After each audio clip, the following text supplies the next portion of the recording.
আবরার ফাহাদ হত্যায় ২০ জনের মৃত্যুদণ্ড, ৫ জনের যাবজ্জীবন বহাল। বাংলাদেশ প্রকৌশল বিশ্ববিদ্যালয়ের শিক্ষার্থী আবরার ফাহাদ হত্যাকাণ্ডে জড়িত ২০ জনের মৃত্যুদণ্ড এবং ৫ জনের যাবজ্জীবন কারাদণ্ড হাইকোর্টে বহাল রাখা হয়েছে। এই রায়ে দেশের বিচার ব্যবস্থায় ন্যায় বিচারের প্রতিফলন হিসাবে বিবেচিত হচ্ছে। ২০১৯ সালের ৬ অক্টোবর রাতে বুয়েটের শেরেবাংলা হলে তড়িৎ ও ইলেকট্রনিক্স প্রকৌশল বিভাগের দ্বিতীয় বর্ষের ছাত্র আবরার ফাহাদকে পিটিয়ে হত্যা করা হয়। হত্যাকাণ্ডের পরদিন চকবাজার থানায় আবরারের বাবা বরকতুল্লাহ বাদী হয়ে মামলা দায়ের করেন। মামলায় ২৫ জনকে আসামি করা হয়, যাদের মধ্যে বেশিরভাগই বুয়েট শাখা ছাত্রলীগের নেতাকর্মী ছিলেন। ২০২১ সালের ৮ ডিসেম্বর ঢাকার দ্রুত বিচার ট্রাইব্যুনালে ১২০ জনকে মৃত্যুদণ্ড এবং ৫ জনকে যাবজ্জীবন কারাদণ্ড প্রদান করেন।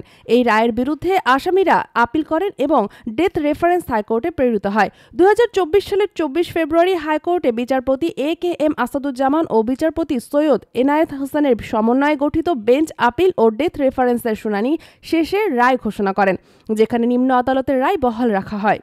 রায়ের পর আবরারের ছোট ভাই আবরার ফায়াজ বলেন, হাইকোর্ট থেকে এত বড় একটি রায় আসবে গত ১ বছর আগে এমনটি আমরা কল্পনা করতে পারিনি।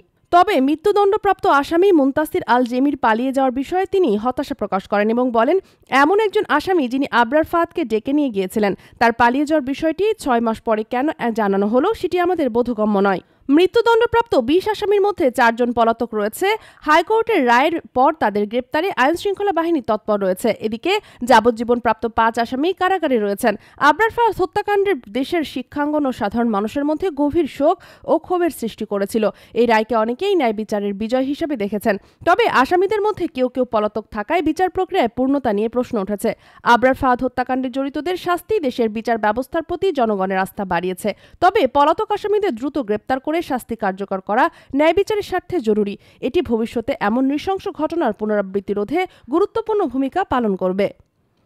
দেশ জগৎ ডেস্ক নিউজ।